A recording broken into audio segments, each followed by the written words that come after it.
Hello again, friends. Kevin here, and today I'm going to show you the 2 items that I carry to be able to stay warm in the minivan camper down into freezing temperatures. This is what I've used the last 3 years when I've been out on those bad nights. And I'm going to show you exactly how they work, and we're going to talk about exactly how I use them. So let's get to it. Now, first of all, let me say I've tried to shoot this video several times inside the van at night, and I just don't have enough light to be able to do that. It just comes out crappy, so I decided to do this in here. But anyway, this is what I've used the last 3 years during the winter. We're going to get into the whys and hows and all of that. But the first thing that may have got your attention is this. I have 2 heat sources, and I do. And I recommend that you carry 2 different heat sources, and here's why. At noontime, it is 43 degrees with a few light rain showers, according to the weather report. As you can tell from the background scenery, they mist. Number 1, you need an electric heat source. And here's why you need an electric heat source. 1, you may end up at a friend's place that has electricity, can run you an extension cord out, or give you a place to hook an extension cord up. You should have a heavy-duty extension cord with you at all times anyway. And by heavy-duty, I need one of those orange ones or red ones. You need one at least 25 feet.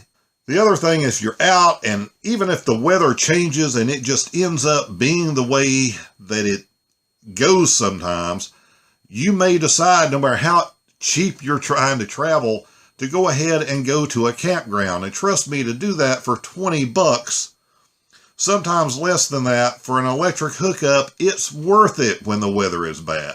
And trust me, it's okay to go to a campground if you're out and the weather turns bad. This is also going to be useful if you end up at a friend's house on a chilly night and you're going to stay out in your van and not inconvenience your friends or your relatives, and they probably have a place that you can hook your little extension cord into.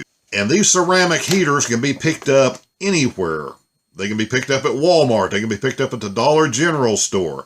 $15 or $20. This is all you need. And essentially all this thing is a giant hair dryer anyway. But it's going to have some advantages and some safety features, which is why you want to use this. 1, it's going to have tip-over protection. And the way you're going to use this is basically just run the extension cord in through a window. Set this on your dashboard, blowing, of course, towards you. You're going to have a thermostat built right into it. And because it's electric and you're paying for it in a campground or whatever, you can let this run all the time. It can run all night. And even on a bitterly cold night that you are below freezing, this isn't going to heat your van up to 90 degrees, but it will heat your van up and keep it at a constant mid-60s or so. That's about what you can expect. And that's going to be all you really need to be able to sleep through the night. So with your tip-over protection, you don't have anything to worry about. It's going to be safe.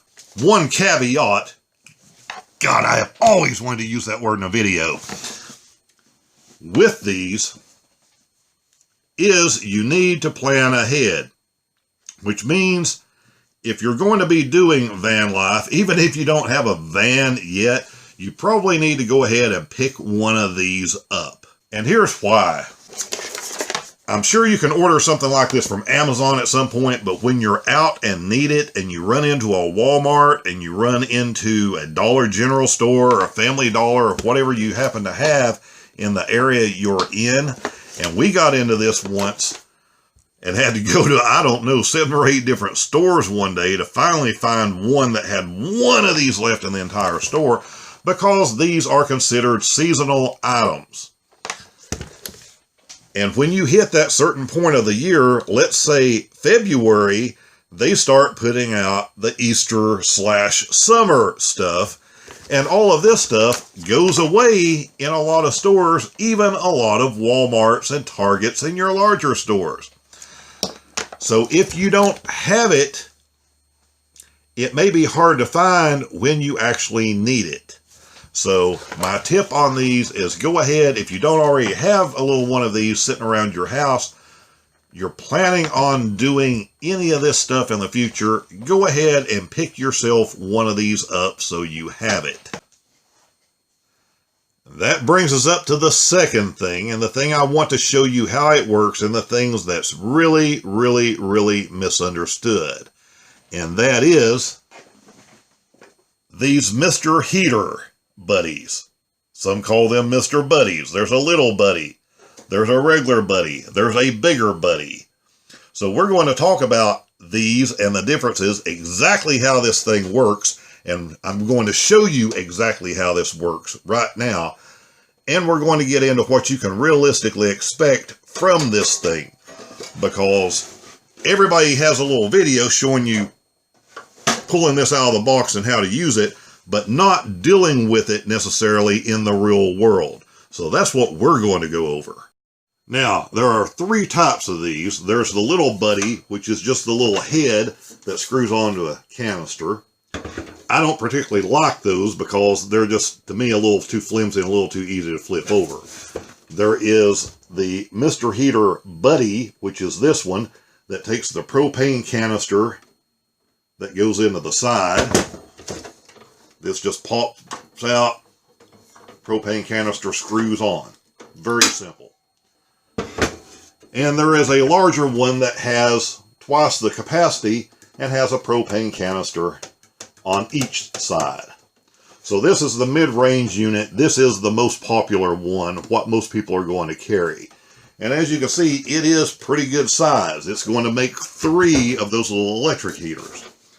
But you're not always going to be somewhere with electricity. It's possible you're going to get snowed in and trapped wherever you are. So, hey, the weather changed and now you're in a snowstorm and you can't drive any further. You can't really get to anywhere, campground, hotel, whatever. And you're going to be spending the night, on that particular night, whether you want to or not, in your minivan. So, you're going to need a heat source that won't kill you, because running the engine all night, of course, will.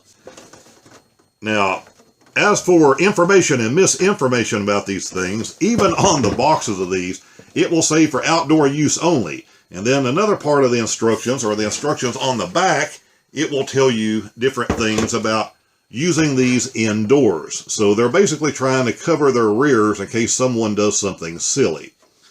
Now, this does have an oxygen sensor built into it. So if the oxygen level drops too low, this thing will shut off.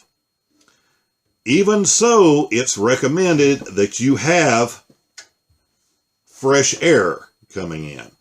So generally what people do in a van is they crack a window. The company, I think, recommends 9 square inches. So, you know, this is roughly a square inch.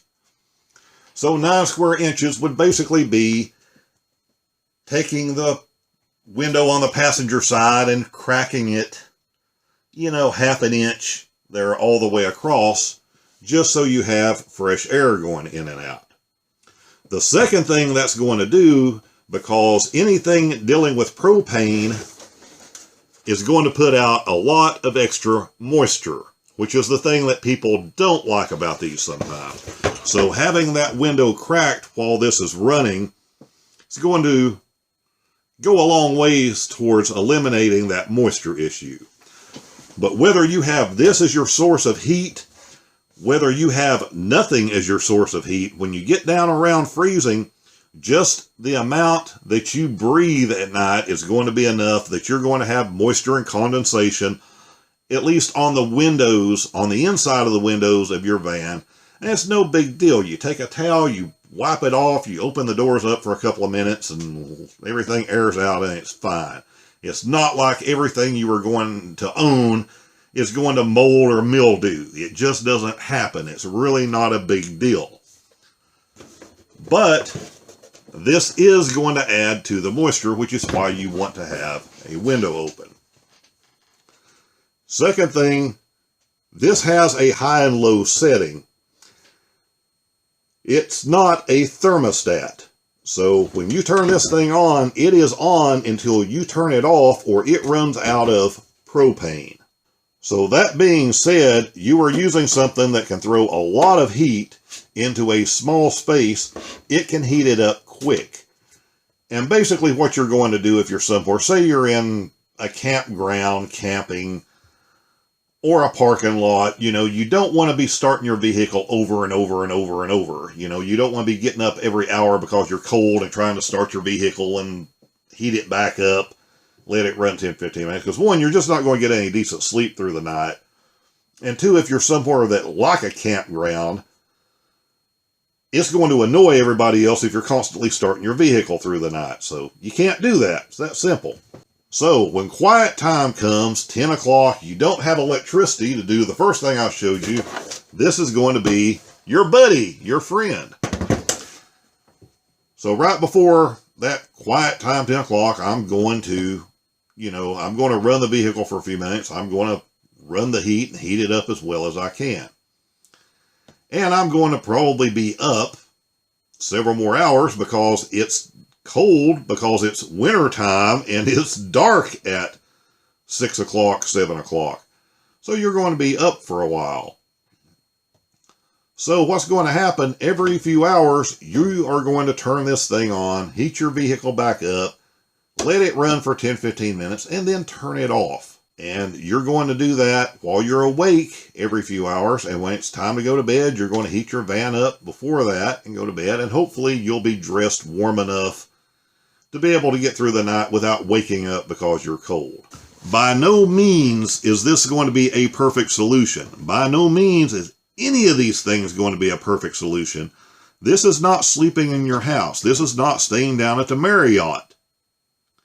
You're not going to have perfectly controlled temperatures inside your van, regardless of whether you've done anything to add extra insulation or not. So the important thing is to face reality and have realistic expectations with what any of these things can do. Like I said, with the electric heater, on a cold night, 25 degrees, you can plan on this thing's going to be able to run. It's going to keep your van into 65 degrees or so all night. This thing, you're going to heat your van up enough to be comfortable off and on, off and on. So let's get into exactly how this works and the one thing I kind of don't like about it. Now, what I don't like about this feels flimsy to me. And the couple of people I know that have had one of these tear up in the middle of a trip, this is what it's been right here. And there's really no way to fix it when it happens. The rest of this unit is really well built. Again, I've used it off and on for these 3 years. I've not had any problems with it yet, but I just really wish this felt a little more secure, because you're going to see the way you have to push and pull and turn this knob to make this work. Now, as far as using this is off. This next setting, this is where you have to push down and turn, is going to be to ignite your pilot light. Then you're going to have, you push, you come on around, you're going to have a low and you're going to have a high. So let's dim these lights. So you're going to come over here from off to the pilot. And you're going to come on around a little bit over to low, just so the gas can get up in here. Then you're going to come back to the pilot light. You're going to push down on it to do the ignite, which you'll see right here when I do it. And they tell you to hold it for 30 seconds after it does this. So let's see what happens. There's our ignite. Letting go of it, it is going. So now we'll come on around.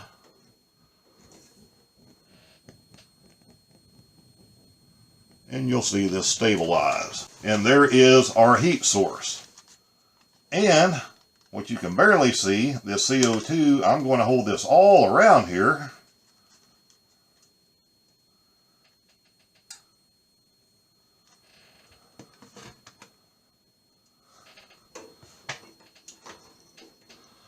turn it off, you're just going to push down a little bit, which will take it back to the pilot setting, and then take it on around to the off setting. So from off back over to the pilot, since this has been used in the last few minutes, it's going to be really easy to light. It's just going to be pushing down on it and holding it there for a few seconds until it catches, and then come on around to the low setting, or if you prefer, the high setting. These things throw a tremendous amount of heat in a short period of time, and it's instant. So, like I said, it's not something that you're going to be trying to run all night long in your van. Now, if you're stuck in there all day long, you know, you're going to be running it more often. But, you know, this isn't made for basically continuous use. Do I know people that run this all the time with the windows closed and completely sealed up with it? Yes. Am I one of those people? No. I'm going to have a window cracked when this thing is on. I'm sorry, I just don't trust the 80-cent device that's in here. I'm not going to trust my life to it. That's just the way it is. But it's your choice to make, whether you want to have the window cracked or not. But when you turn it off, you roll the window up, you're sealed in there with the heat you have, and you should be able to go to sleep. Hopefully sleep through the night. At worst, maybe you wake up one time in the middle of the night and you have to heat the van up again to be comfortable. But that's what you can realistically expect. As for our CO2 detector, you can see I am just all around here where this is bending, and it is not changing. The handle to this is cold. The underneath is cold. These big plastic parts you see on the side are cold, even with this, what we've had it running here. The front is going to be hot. So again, and you have it bent back here. So you are going to want to have this about a foot away from the wall, and you're going to have clearance, you know, 18 inches or so in front of it. You don't want to have this pushed, you know, with your mattress this close to the heater or something like that. You've got to be careful with where you put this, because of the amount of heat it does put out in such a short period of time. And that brings us to the pluses and minuses of the way we travel. And when I say we, because sometimes I'm with another person. And it's this simple. When I am by myself and I have that bed that takes up half the space, I have room to set this in here and use it. When there are two of us and that bed is a full-size bed, basically taking up everything inside the van, there's no room to use this. Which leaves me with either being somewhere with electric or going through the night with just body heat, which is doable down to a certain point. You just have to figure out what that point is. But if you're traveling solo and you have, you know, the one bed on one side, you're going to have plenty of space to be able to use this heater. And the electric heater I showed you before, setting it on the dashboard, it's not a problem at all. So ceramic heater, if you don't have one, you can pick that up anywhere. The buddy heaters, I'm going to put links down in the description so you can go check out the current prices on those things on Amazon. You know, the buddy heater is going to cost you under $100. That's the easiest thing to get you on the road if you're going to be out doing this in cold weather. Something that has taken off now that wasn't available really when I was doing this 3 and 4 years ago are these, what people are calling Chinese diesel heaters, that run on a little tank of diesel fuel, but you do have to drill a hole in your van because those things have to have an exhaust. They actually have an intake for fresh air and an exhaust to exhaust the fumes out. So not everyone, especially if they have a newer van, wants to have something that they have to cut holes into the side of the van. in which case, again, this becomes a good solution for those people.